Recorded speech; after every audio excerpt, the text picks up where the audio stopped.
It's in your head, right? You get married, all these Yeah. thoughts.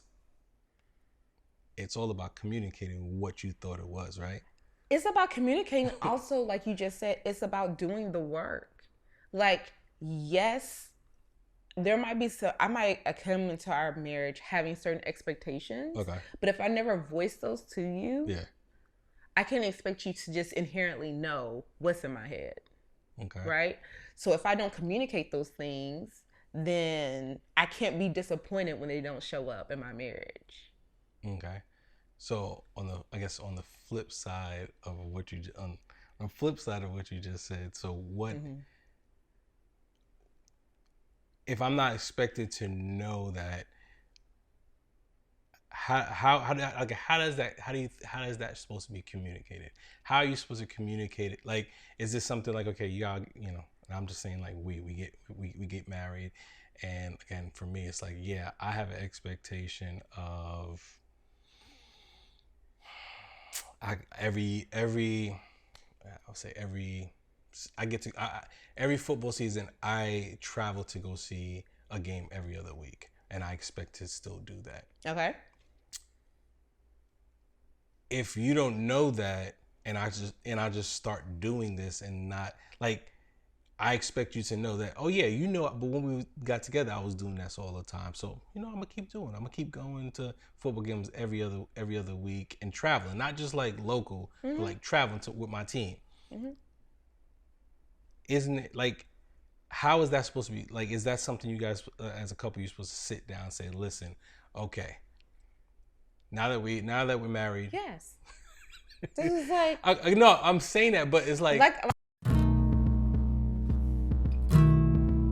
This is the B-side, B-side, B-side, the marriage. This is the B-side, B-side, B-side, the marriage.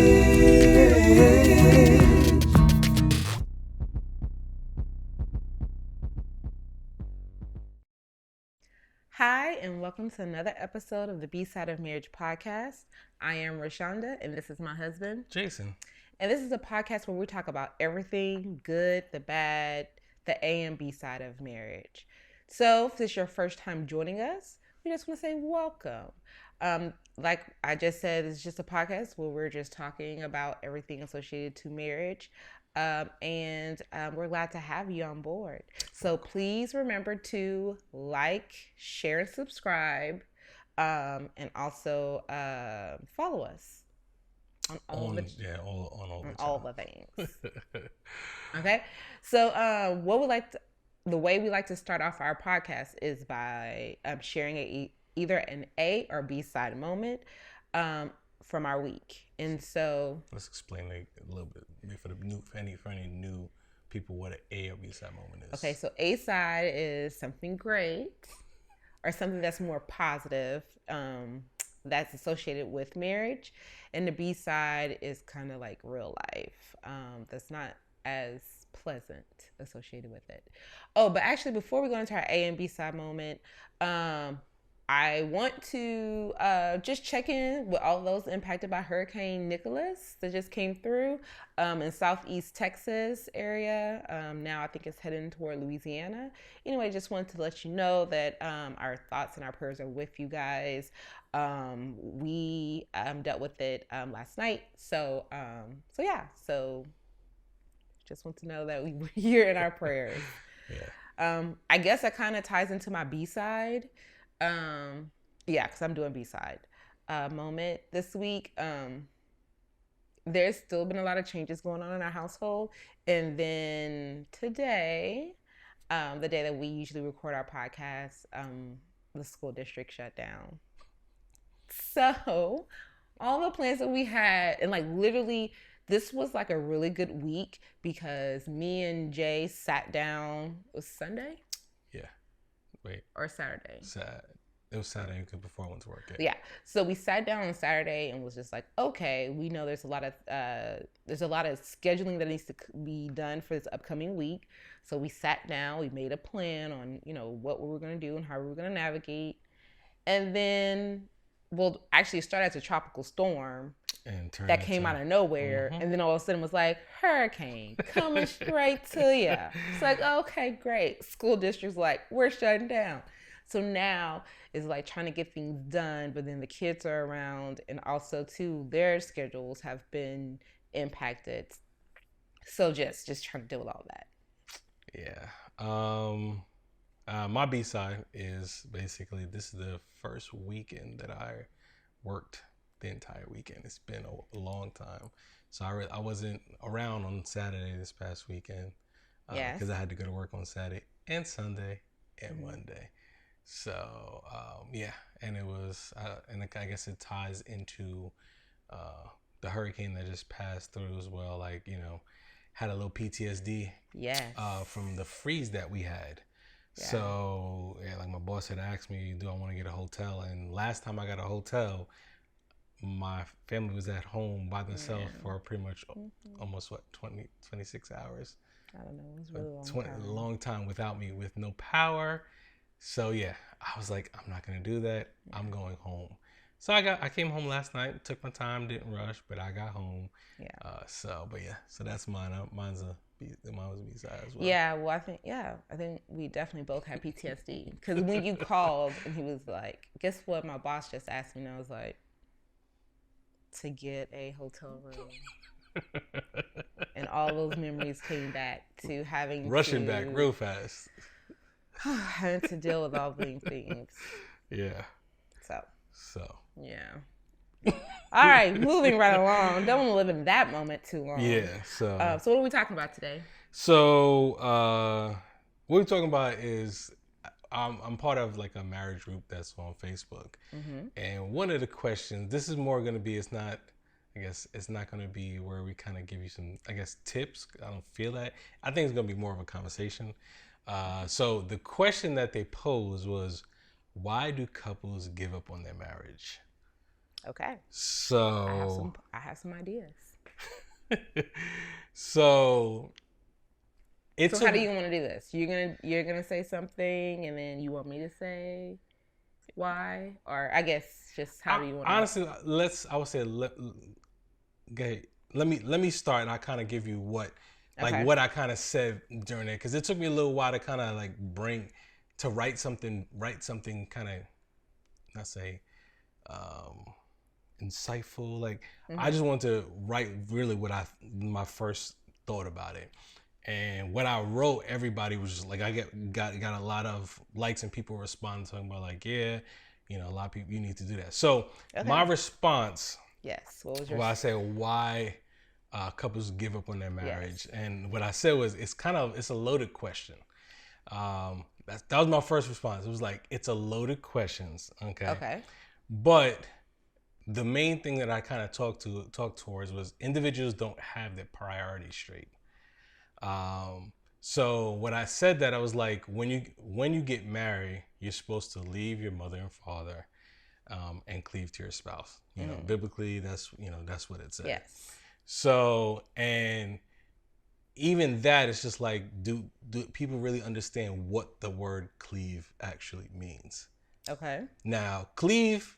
Now, this is just something I know from past stuff we did in marriage ministry. So cleave is a two-part thing. Okay. It doesn't have one definition. It's more, it has a dual meaning. So cleave means to adhere to or join to something. Then on the flip side, it also means to split like a molecule, breaking a particular bond. Okay. So, and kind of what I kind of went into is said, so what that means is when you get married, you should join with your spouse. Yeah. And then on the flip side, that means you need to break specific bonds that will not grow or develop your new bond with your spouse. Okay. So again, this is kind of what I kind of told them, and I'm trying to read it, so forgive me. So it's like, meaning learning each other's differences and communicating how to incorporate that into your new life you created with one another. Meaning there will be some people in your life that you need to leave, or you may need to disconnect from them, that is not aiding in development and growth in your marriage. In simpler terms, they do not. In simpler terms, they do not want. Wait, what I wrote? In simpler I terms. don't know. Oh, in simpler terms, they don't want that work, and they just expect it to happen like in the movies. That's what I wrote. I was like, what? Okay. Yeah. So that was the response. That was the response that I kind of put out there. It was like, it's more, you know, it's about your priorities. Like, okay, you're getting married. What's your priority now that you get married? Is it you're looking at what you see on TV, what you see in the movies, or are you really sitting down and getting ready to put that work in? You know, and I we've talked about it before. I don't want to say that work, but it is. You have to invest it. You got to invest into it. So, I guess first thing, how do you feel about what I said? I agree. And I think I didn't know that Cleve had like two meanings, but I like the part about breaking apart because I think so. That's why I think that people get that give up on their marriage because their marriage isn't aligning to what they thought it should be. Okay. So I feel like they should break away from whatever expectations or whatever image that they thought that their marriage would be prior to getting into it. Okay. Because then that sets yourself up for disappointment when your real marriage is not aligning to this image that you have, or this image that you want to portray to others. This is how my marriage is. Okay. So I feel like it's easier to give up on a marriage when things are not aligning. Because it's like, well, it's supposed to look like this. It's supposed to be like this. It's not, so I'm out. Okay. So where does that, I guess, where do you feel that image comes from?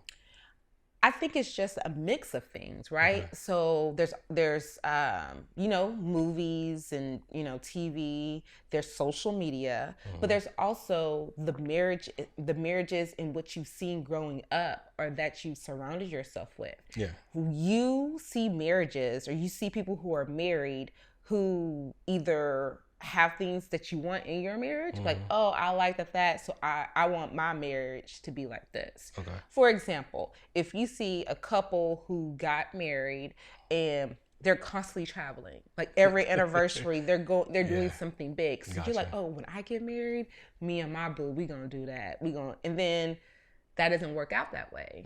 Or certain situations come up, like with finances, so you're not able to travel as much as them. So that's what I'm saying. You kind of, because from these other relationships or these other visions of marriage or images of marriage, you get to pick and choose in your head what your actual marriage is going to be like. Okay. But then when reality comes up, it won't match.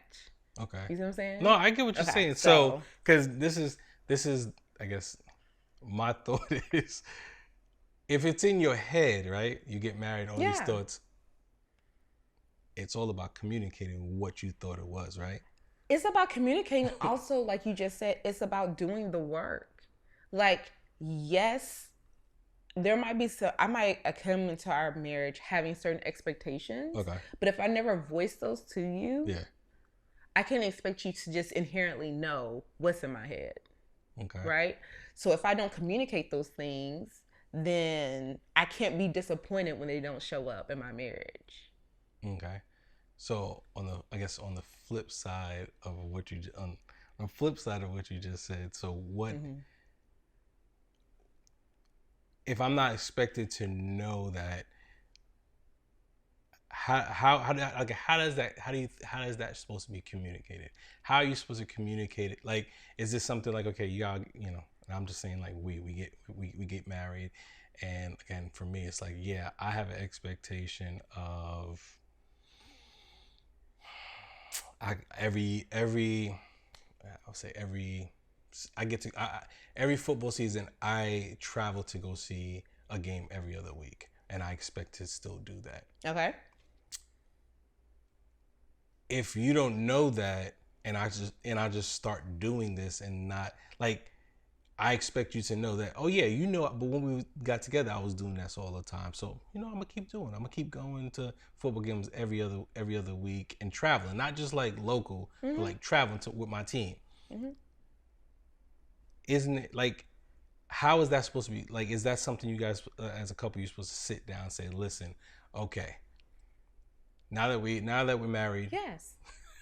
This is like, no, I'm saying that, but it's like I just said, I'm not a mind reader. You're not a mind reader. Okay. So just because you were doing something beforehand doesn't mean that you're going to continue to do it within the marriage.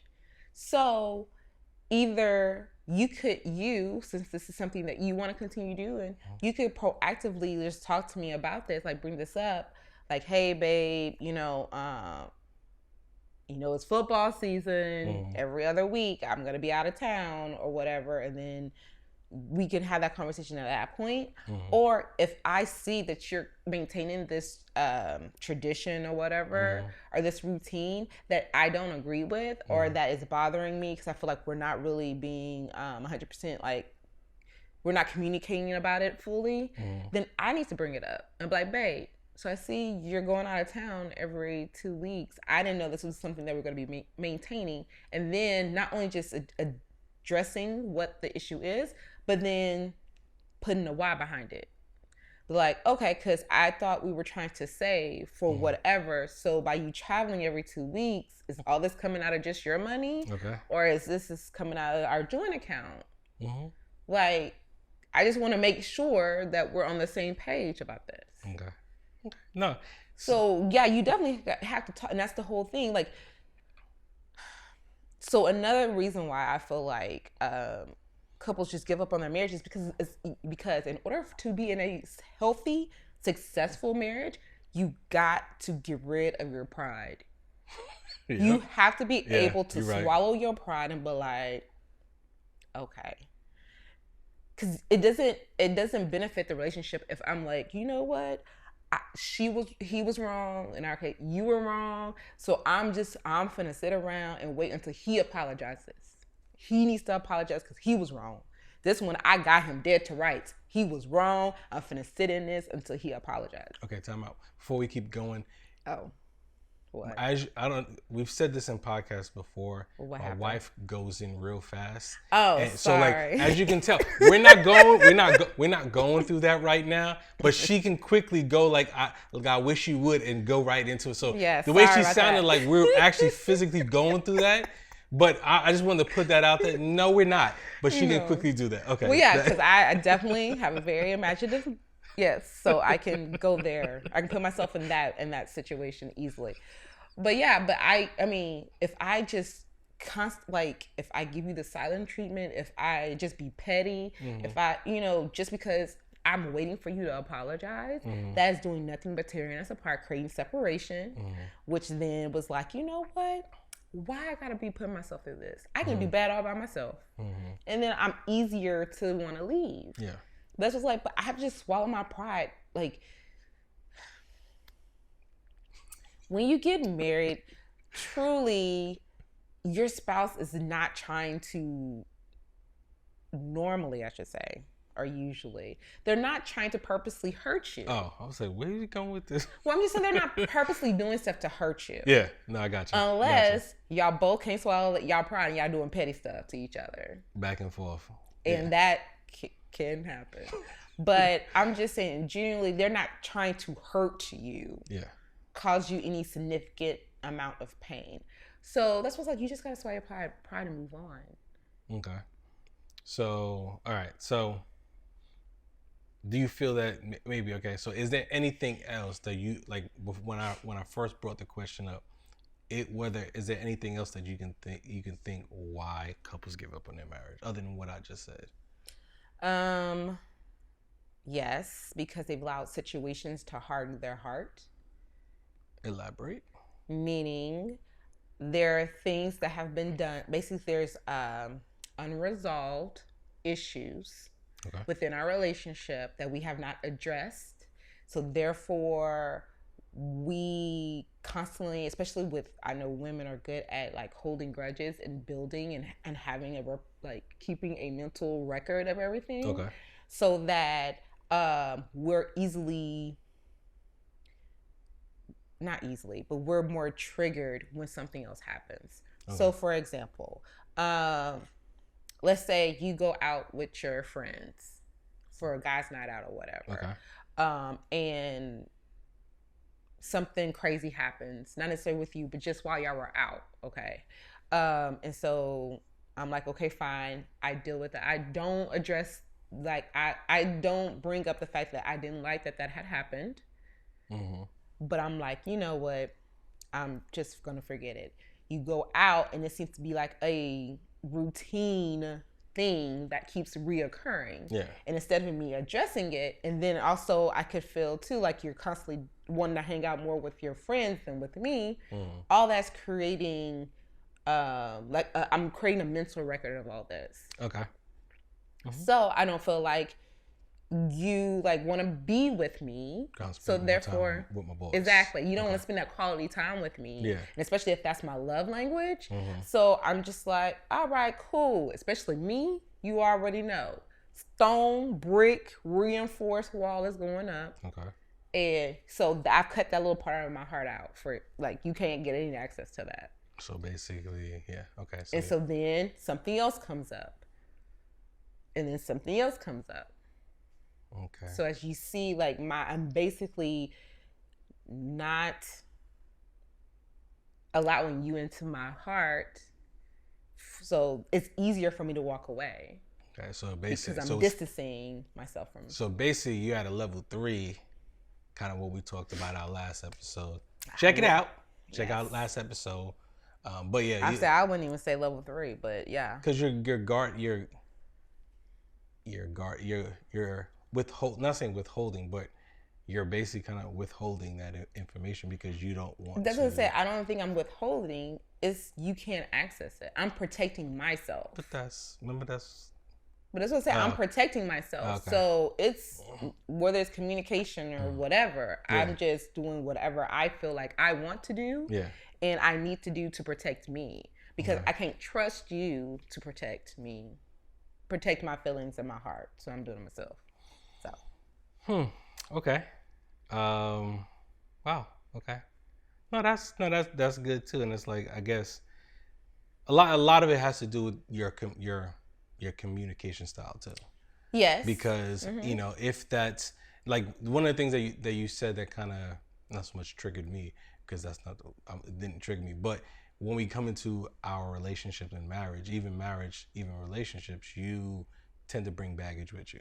So, yes. So you're basically, you have if it's a duffel bag, if it's a carry-on luggage, you're carrying something with you. So like you said, you have those already in your mind of when you've been triggered before. Those past experiences. Yeah, so that's bringing that into that marriage, into that relationship, instead of, acknowledging what that baggage is. Sorry. Yeah, I wasn't ready for that. But yeah, instead of so that bag is. Let me turn mine on mute, because now that you said that, I didn't turn mine. So okay, there you go. Well, it was an alarm, so yeah, but I didn't. Mine was. So it always plays even if it's muted. Oh, that's true. Okay, so but yeah, it's focusing on those things that that you're carrying with you still, that have affected you in that past relationship. And right, because as I said, especially if it's a past relationship, we can't hold our current spouses responsible for things that have happened to us and things that have occurred to us in our past, from our past relationships. Correct. And so it's not fair to have something to go on that you do innocently, but that sets me back. That sends me right back to the last time. Yeah. Oh, boy, did that. You know what I'm saying? No, I get you. So it's just not. Yeah. So those are, but don't sit on that. Like you have to talk. You be like, okay, so listen. But I felt some kind of way when you did that, because it brought back that time when, or my last serious relationship. He would constantly do that. But, and I'm saying but, not as a negative, but no, go ahead. I'm saying, but if when you was raising your household, that is not how you guys communicate. It's like you saw your mom Yes. holding stuff and Yes. not talking. I got a perfect answer for this. Go ahead. Get premarital counseling. And then once you're married, get marriage counseling or marriage coaching. Period, point blank. Why is that? Why is that? Because, like you said, you have not only from relationships, you have family relationship, familial relationships that have impacted how you have become the person you are, Yep. or your philosophy on certain things. Correct. You need to go to premarital counseling so that you guys can address those things prior to saying I do. Mm-hmm. But if you and it brings up things too that you probably wasn't even thinking about. But what if you're already married? That's what I said. Marriage counseling, marriage coaching. Okay. Because no matter how long you've been in this thing, you're always in a trend. Like you're always in a like you always go through phases. Mm-hmm. You go through phases and stages and transitions. So there's always something to renew and to make sure that you're still communicating the way that is effective. Because this is the deal. You're never staying the same. You're never staying. Yep, that is true. And if you are, you need to go to individual therapy because we're always growing and trying to either knowledge wise, like education wise, or just becoming a better person. Mm-hmm. So you're not the same person. Like I'm definitely not the same person. I'm not in the same mental space as I was when I was 20. That is now true. that I'm not 20. You know what I'm saying? Smooth. So even the way that we connected with each other while dating is different how we connect now. Yeah. No, you're right. That's so definitely true. So there's always an opportunity. The reason why I say do marriage counseling, marriage coaching is also too that it's not like it's something that you have to do when things get heated. When you're in a trouble situation, if you're constantly maintaining your relationship. Correct. So I was listening to something earlier today, and it was just like they compared marriage with the analogy of concrete. So concrete always, before it's poured, is constantly having to be stirred. The moment it stops being stirred, it's hardened because that's where you want it to settle and become hard. So it's just like marriage. Marriages, if you don't keep stirring it constantly, putting in the ingredients like love, care, all the good stuff, and constantly keep it moving, it's going to be stagnant. It's going to get hard. It's going to be like at a stalemate. That's good. That's a real good analogy, man. Yeah. Pastor Tim Ross, shout out.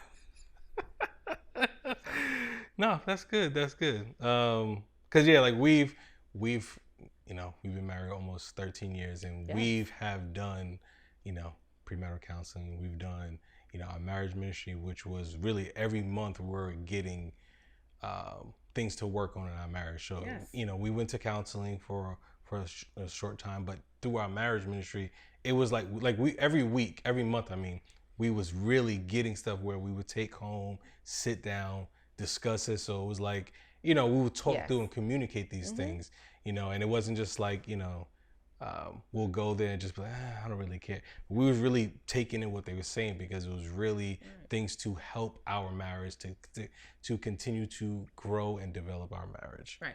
And to that point, I think that if you're like, oh, I ain't doing that, that goes to that pride thing again.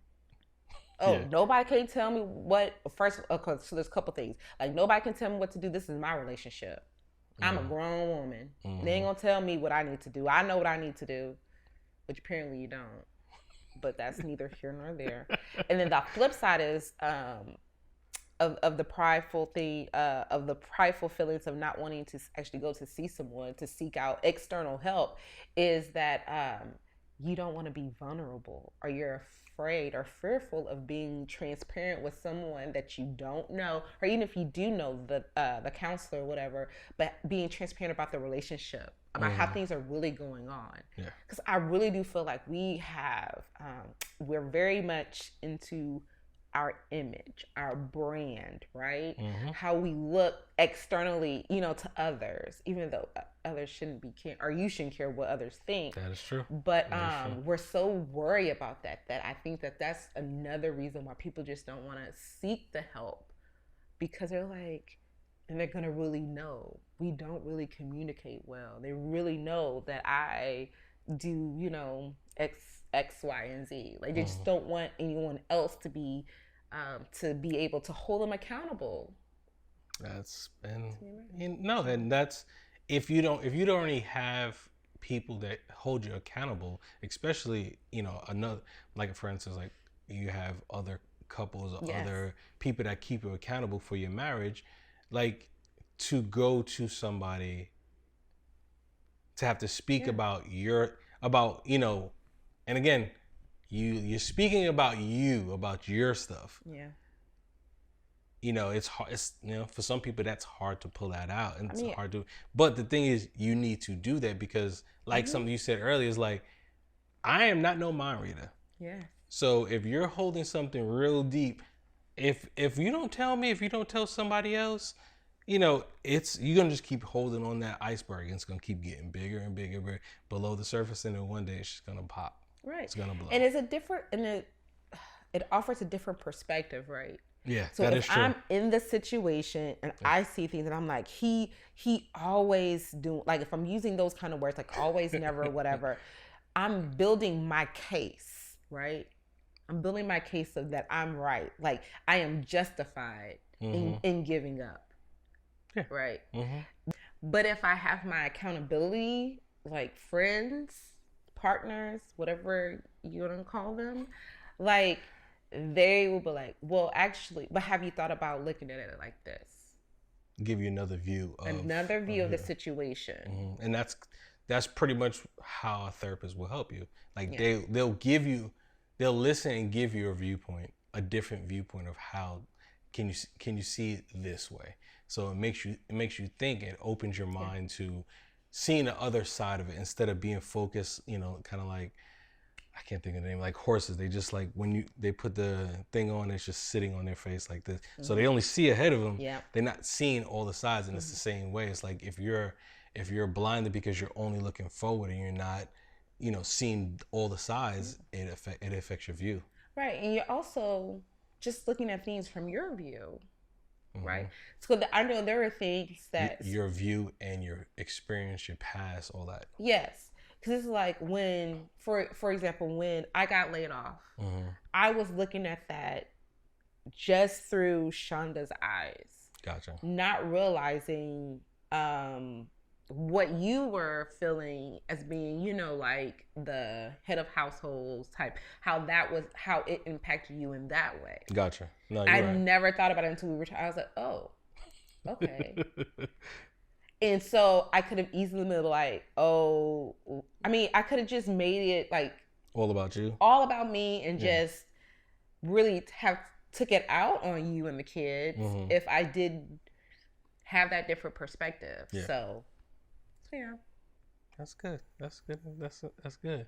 So, I guess it's. So, what is my advice? I was gonna say, your advice.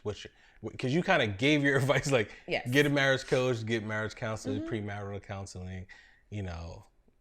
That's pretty much what it is. No, my advice is, because what's the question? Ask me the question. Ask me the question. Just do it. What is the question? Oh, what is the episode about? Oh, why do couples give up on their marriage? I might know why, but what I'm going to highly challenge you to is to not do it. Giving up is the easy way out. It honestly, it is the easy way out. We didn't touch the whole Bible religious portion of it. Stay tuned next week's episode. It is easy. It's much easier. I shouldn't say it's much easier. There is a belief that it is much easier to walk away than to stay in and fight for it. And I would just urge you to make sure that you are communicating, make sure that you're swallowing your pride, make sure that you're enlisting the help of external resources, whether that be, premarital counseling or marriage counseling, accountability partners and friends. What else did we say? And before we go any further, accountability partners are individuals that, how I was going to say it is, if they are not married or haven't been married, that's my first thing, is like, that is not accountability. That, to me, that is not accountability, because if they don't understand that, they don't understand what what you may be going through, what you may be facing, that is not the right thing. To me, what accountability partner is somebody who, is going to call you on your BS. Yes. Like, it's going to literally call you on your BS and be like, no, you're not right. Go back home. Apologize to your wife. Sorry, I'm a little ratchet. So when you said BS, I thought about Real Housewives. Who's going to check me, boo? Your accountability partner is. That's who's going to check you. I don't watch that, so I didn't know. That's why. You started. I know. That's why. That's why I'm here, guys. This is why I'm goodness. here. So, but yeah, that's your accountability partner. Like, again, I would say, it's accountability is not like 80 people. It's not 30 people. Right. It's a small group that, that's going to listen to you. That's going to listen to you. Like I said before, it's going to call you on your BS, and then for me, the number one thing is they're always going to push you back to your spouse, not away from your spouse, and what I mean by that is like, you haven't kind of, all right, cool, let's go out to the club. Like, no, how does that help me going out to the club? What is that? Like, that's not helping my situation. Like, you want that person, that person/persons to be able to push you back to your spouse. And like I said, my big thing is call you on your BS, because I know myself, I get into that sometimes, but I have those individuals that tells me, no, you wrong, bro. You wrong. And then it makes me think like, you know what? I need to apologize. I need to, and not so much like say apologize, but I need to go back and tell my spouse, tell my wife, I was wrong for that. I was wrong for the way either I acted or something that I did. Correct. I lost my thought, so that's why I was like, oh, yeah. That's why you just got thrown. You was kind of going through. Yeah, but I don't know how I was going to end it, so that's what I said. Okay. No, I have no idea. You don't have no idea how you're going? No. Okay. So, no, I'm saying I don't know what my thought was. I'm trying to get back to it. So. Okay. So that's all right. Let's go. Yes, yeah. So I can't. You quickly lost that, didn't you, when we was talking? What do you mean quickly? You went on a tangent. When you watch it back, you go see. You went on a tangent. There was no way I was going to keep that thought through all that. Okay. So, but yeah, what we need, like I said, like my wife said, like you need to actually go, you need to have these different things, be able to speak to somebody, have those individuals you can have as an accountability partner, seek out help, for yourself as well as for you and your spouse, couples counseling, yes. Couples coaching. And like I said, there's a lot of options out there, and it's only, look at, when you find a therapist or any coach, you want to still find out if that fit is for you, to have conversations with them, see if that fit is for you. Okay. No, yes, like with therapists, you just don't pick the first therapist, say, yeah, I'm good. You have a session with them, you can say yay, nay, like, yes. I don't like that. I agree. Don't use like that first therapist or coach not being a good fit to be like, I'm done. Yeah, I'm I done. tried, That's it what didn't work. Yeah. I'm sorry, I out. That's No. what that's kind of what that's really what I was saying. That's what I'm saying. Oh, okay. I agree. That's all I'm saying. So, that's pretty much all I have for the episode, basically. So, Right. That's all I have for the episode. No, thank you guys for watching. Please be sure, like I said, to like, share, subscribe. And also, if you're listening on Apple Podcasts or Spotify, please leave a review. We would love to get some reviews on there. and I'm gonna say if you're that individual, that couple that's looking for coaching, Oh, yes. Go to the Bside of Marriage, right? The bsideofmarriage.com. I said that real fast. And, book a consultation with us, and we will definitely be ready to help you guys through whatever you guys need. Yes, we want all marriages to reach their maximum potential. Yep. Well, thank you again for listening. What was that? I don't know. Well, thank you again for listening and watching. Like my wife said earlier, follow us on YouTube, on Instagram, Facebook, and then share it, like it, comment, and if there's anything specific that you guys would like us to talk about, send us a message and let us know, and we will work on getting that to you. Anything else? That's all. All right, y'all. Peace.